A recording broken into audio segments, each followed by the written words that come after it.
Good morning student. ये class आपका 10th आपका फिजिक्स ना सब्जेक्ट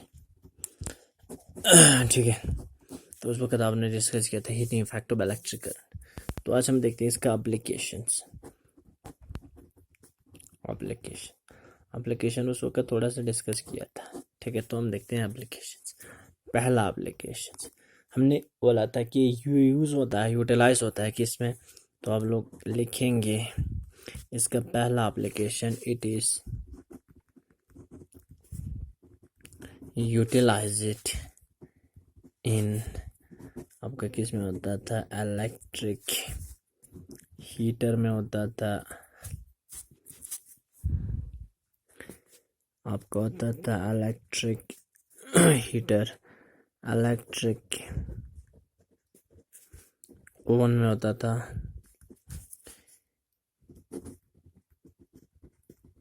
गीजर में होता था, और आपका इलेक्ट्रिक केटल में होता था, इलेक्ट्रिक केटल में यूज़ होता था।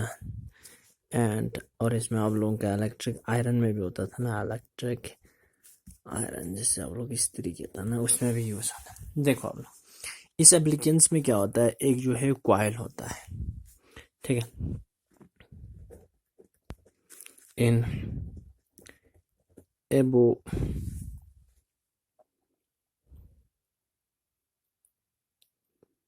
इस तरह से लिखो, एंड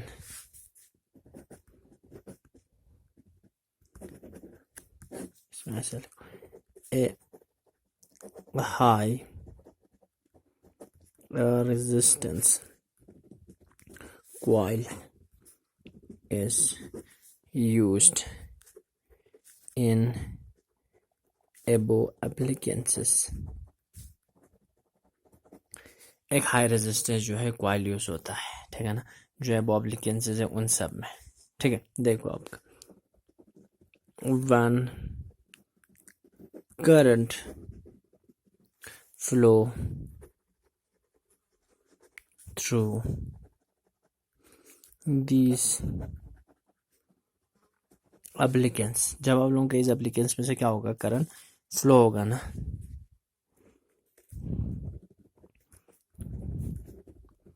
ड्यू टू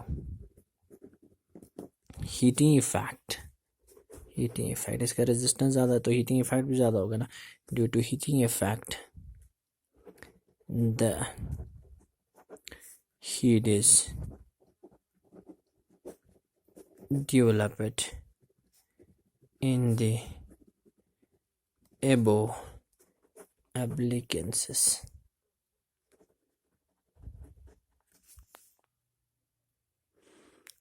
ठीक है ना, तो पहला आप लोगों का इसका एप्लीकेशन जो है आप लोगों का ये यूज़ होता है इलेक्ट्रिक हीटर में, इलेक्ट्रिक ओवन में, इलेक्ट्रिक गीजर में, इलेक्ट्रिक केटल या इलेक्ट्रिक आयरन में। तो इन सारे जो एप्लीकेंस में एक हाई रेजिस्टेंस कॉइल होता है या एक हाई रेजिस्टेंस वायर होता है। जब इनके थ्रू करंट फ्लो करता है तो हीटिंग इफेक्ट की वजह से आप लोगों का ये जो है इलेक्ट्रिक एप्लीकेंस क्या होता है, हीट अप हो जाता है। हीट अप हो जाएगा तो हमें क्या देगा, हीट दे देगा। तो ये जो है इसका वर्किंग है। सेकंड देखो आपका, सेकंड आप लोगों ने कहा था it is used in electric bulb to produce light. देखो आप लोगों का इलेक्ट्रिक बल्ब में कैसे ये काम करता है, ठीक है। दी फिलामेंट मीन्स कॉइल को कहेंगे, ठीक है ना, of electric bulb is made of tungsten. आपका एक मेटल है, ठीक है ना, इसका मेल्टिंग पॉइंट सबसे ज़्यादा होता है टंगस्टन, ठीक है ना, इसका W होता है सिंबल और एटॉमिक नंबर 50 होता है, ये आप लोग देख लेना। तो आप लोगों का इलेक्ट्रिक बल्ब का जो फिलामेंट होता है, जो कॉइल होता है, वो किससे बनता है, आपका टंगस्टन से बनता है, ठीक है। देखो टंगस्टन क्यों यूज़ किया जाता है, जब इसमें हीट अप हो जाएगा तो ये पिघल ना जाए।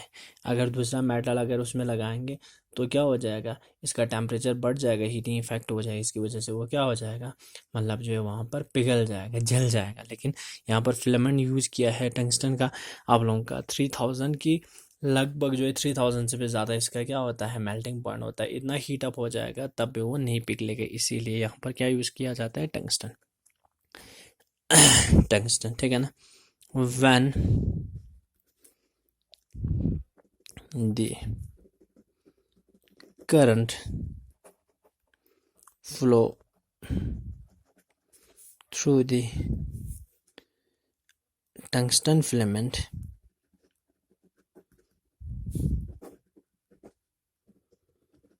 जब टंगस्टन फिलामेंट से करंट फ्लो हो जाएगा, द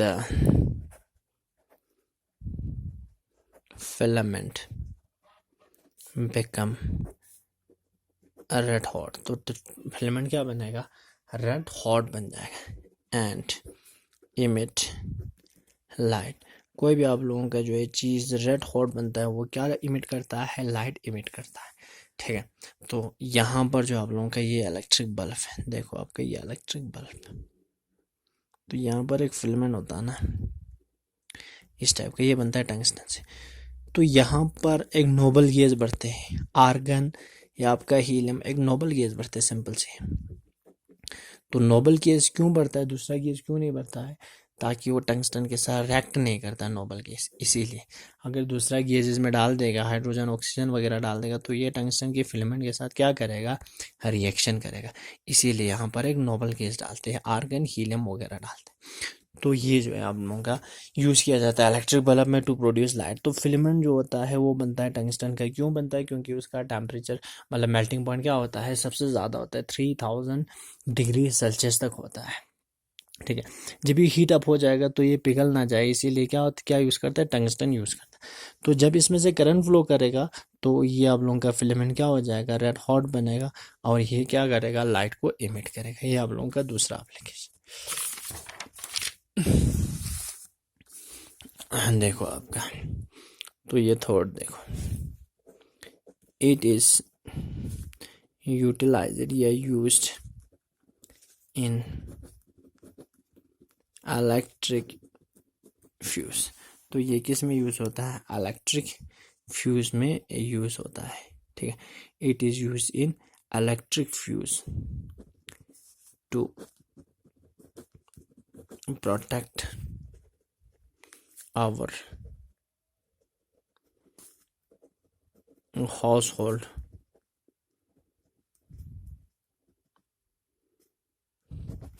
जो हमारे हाउस होल्ड की वायरिंग को क्या करेगा, प्रोटेक्ट करेगा, ठीक है। It is connected in series with house hold wiring. जो हमारा हाउस होल्ड वायरिंग होता है ना, उसकी इसमें किसमें, सीरीज में आप लोगों का कनेक्ट करते हैं, ठीक है। अब देखो,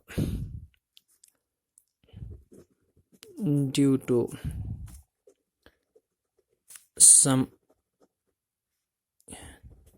some reason, when current flow through the wire is high, जब आप लोगों के किसी रीज़न की वजह से आप लोगों की जो है उस वायर में से अगर ज़्यादा करंट फ्लो कर जाएगा तो आप लोगों का क्या हो जाएगा, द filament get melted। तो फिलामेंट आपका क्या हो जाएगा, मेल्ट हो जाएगा। And protect the house hold wiring. देखो आपका, ये आपका हाउस है, तो यहाँ पर आपका जो है मतलब मीटर से पहले या मीटर के बाद आप लोगों का क्या होगा, यहाँ पर इस तरह से एक ये होगा आपका हाउस होल्ड वायरिंग, आजकल तो एमसीबी आता है ना, ठीक है। तो यहाँ पर देखो, जब यहाँ से करंट आ जाएगा किसी रीज़न की वजह से, जब करंट जो है बढ़ जाएगा, तो यहाँ पर ये जो आप लोगों का एक वायर होता है, ये भी आप लोगों का कॉपर वायर होता है, इसके अंदर लगे होते हैं, इसको आप लोग क्या कहते हैं, फ्यूज। कॉपर वायर आप लोगों का पतला होता है ये वाला, ताकि आप लोगों का रेजिस्टेंस क्या होगा, ज़्यादा होगा। जो ही रेजिस्टेंस ज़्यादा होगा तो इस जो हाउस होल्ड वायरिंग के जो वायर होता है ना, वो आपका मोटा है तो रेजिस्टेंस कम है, इसके कंपैरिजन में इसका रेजिस्टेंस ज़्यादा है, तो इसका रेजिस्टेंस ज़्यादा है तो इसमें हीटिंग इफेक्ट ज़्यादा हो जाएगा। किसके कंपैरिजन में, हाउस होल्ड वायरिंग के कंपैरिजन में इसमें आप लोगों का क्या हो जाएगा, हीटिंग इफेक्ट ज़्यादा हो जाएगा। जो हीटिंग इफेक्ट ज़्यादा हो जाएगा तो यहाँ पर टंगस्टन नहीं है बल्कि क्या है, कॉपर है, तो ये मेल्ट हो जाएगा। मेल्ट होने की वजह से आपका जो है घर का कनेक्शन क्या हो जाएगा, कट जाएगा। इसकी वजह से आपका हाउस होल्ड वायरिंग को ये क्या करेगा, प्रोटेक्ट करेगा, ठीक है। ये आप लोगों का तीसरा एप्लीकेशन है।